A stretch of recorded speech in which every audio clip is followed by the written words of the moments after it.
Ребята, всем привет! Меня зовут Роман, и вы смотрите канал Видеолепка. И сегодня по вашим просьбам я буду лепить чужого. Если у вас есть идеи по лепке новых персонажей, то пишите в комментариях. Ну и конечно же не забывайте подписываться на наш канал и ставить колокольчик для того, чтобы не пропустить новые видео.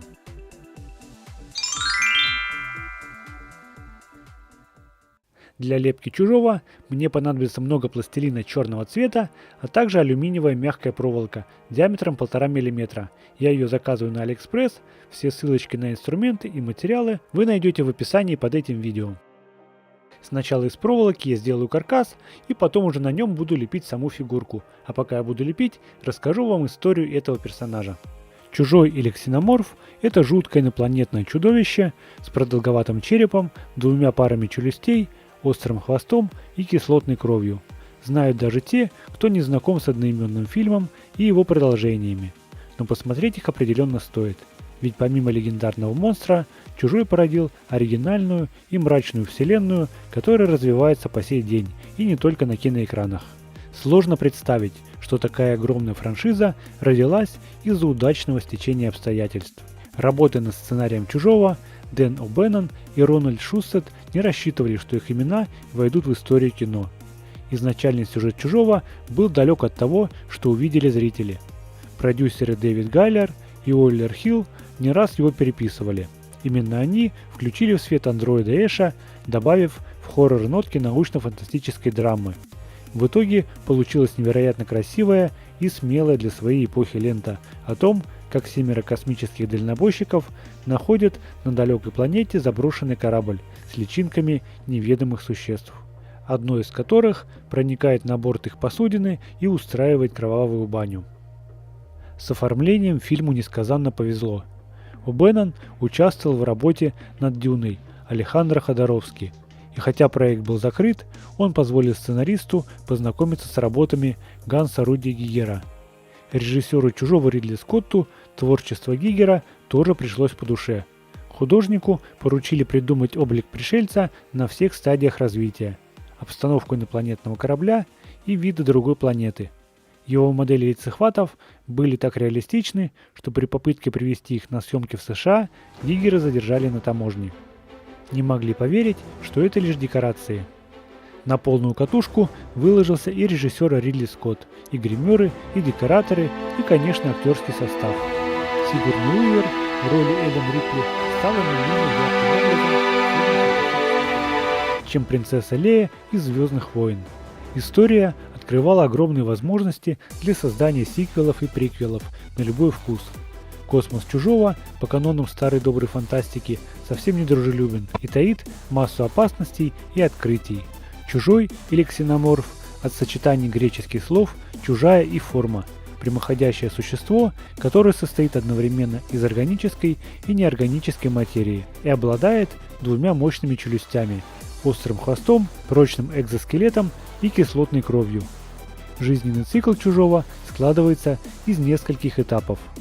Внутри кожистого яйца развивается паразит, именуемый лицехватом. Это быстрая тварь, похожая на паука или кисть руки, чья единственная цель – найти живое существо, прикрепиться к его лицу и внедрить в него эмбрион Чужого. Выполнив свою миссию, лицехват умирает, а внутри организма носителя начинает быстро развиваться существо, которое позже покидает тело своей жертвы, вырываясь из ее груди. За это небольшого, но уже довольно опасного новорожденного Чужого называют грудоломом. Он быстро растет и превращается во взрослую особь. Колония ксеноморфов по устройству напоминает муравейник или пчелиный улей. Можно выделить несколько разновидностей чужих, различающихся по внешнему виду и способностям. Самая крупная и умная – это королева. Она откладывает яйца для продолжения рода и управляет ульем. Его обитатели делятся на рабочих и более крупных и агрессивных воинов. Внешность и способности чужих могут варьироваться в зависимости от того, чей организм они использовали для развития. В комиксах и играх встречается больше видов чужих, чем в кино, и они могут при необходимости менять свою специализацию. Но не совсем понятно, какие виды, помимо показанных в фильмах, можно считать каноническими. Несмотря на отличные сборы Чужого, Фокс не спешил давать зеленый свет сиквелу. Мало кто представлял, в какую сторону развивать серию. В итоге Дэвид Гайер сделал ставку на подающего надежды режиссера Джеймса Кэмерона.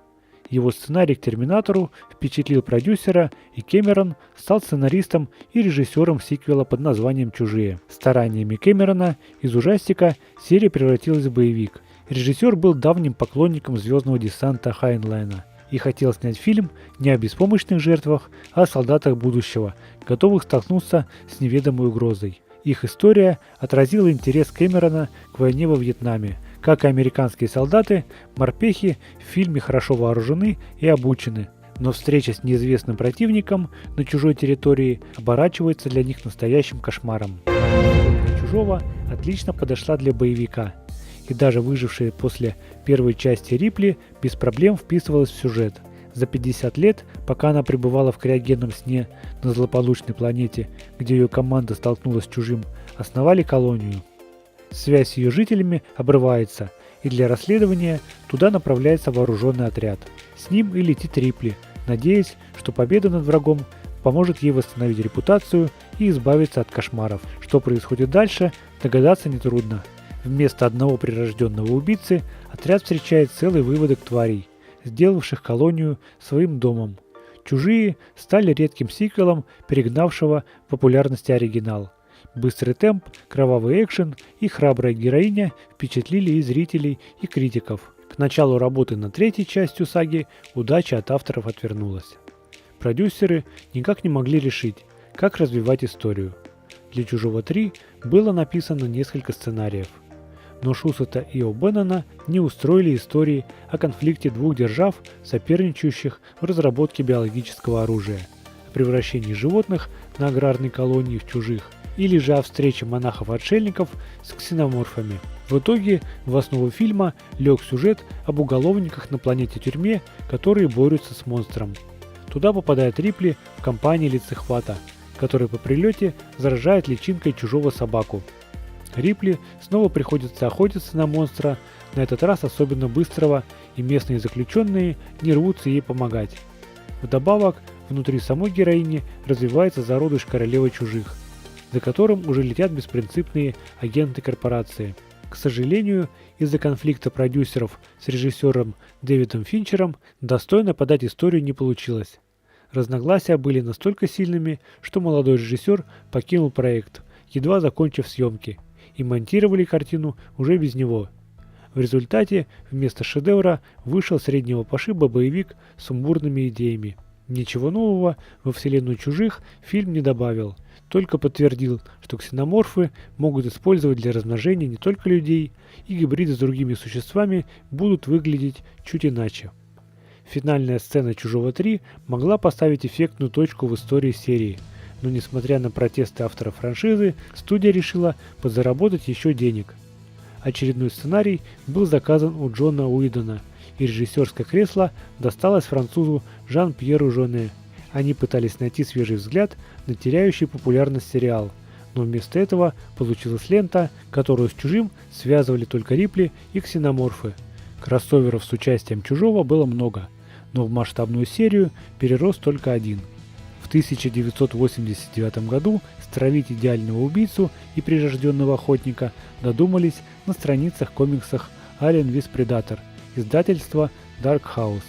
На большом экране они встретились лишь в 2004 году в фильме «Чужой против хищника». Зрелище получилось кровавое, но бестолковое. Однако это не помешало через 3 года выпустить сиквел еще более низкого качества. Неудивительно, что создатели «Чужого» открестились от этой идеологии, и ее принято считать не относящейся к канону. По-настоящему серия вернулась на большой экран в 2012 году, когда вышел «Прометей», амбициозная фантастическая лента, снятая Ридли Скоттом. Хотя напрямую к истории «Чужого» она не подводит, проще всего характеризовать ее как приквел к основной серии. Звездолет «Прометей» летит с научно-исследовательской миссией на далекую планету. Ученые вычислили, что на оставленных древними цивилизациями многочисленных рисунках боги указывали именно на нее. В надежде найти ответы на вопросы о возникновении человечества и смысле его существования, Экипаж исследует руины инопланетных построек, одна из которых оказывается космическим кораблем. Он держал курс на Землю, но вся его команда, за исключением одного спящего в криогенной камере гуманоида, погибла. Попытка установить контакт с пришельцем проваливается. Тот набрасывается на заговоривших с ним людей.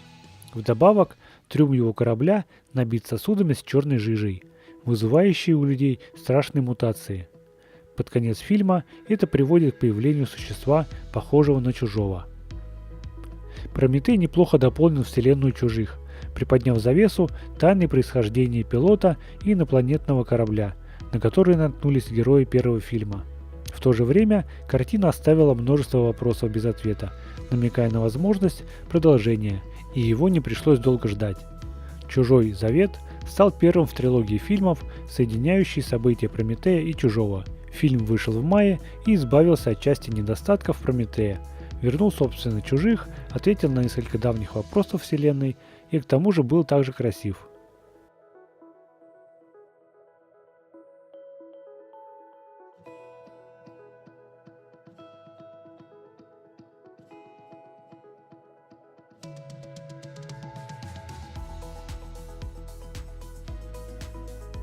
В общем, ребята, вот такая фигурка Чужого у меня получилась.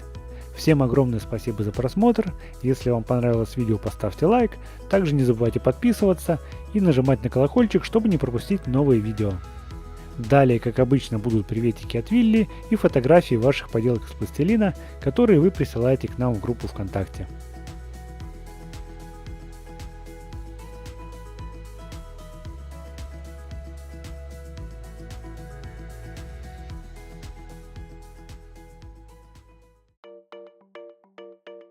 Приветы от меня сегодня получают Лиза Киса, Соня Химик и Мистер Зин. Ребята, передаю вам огромный привет.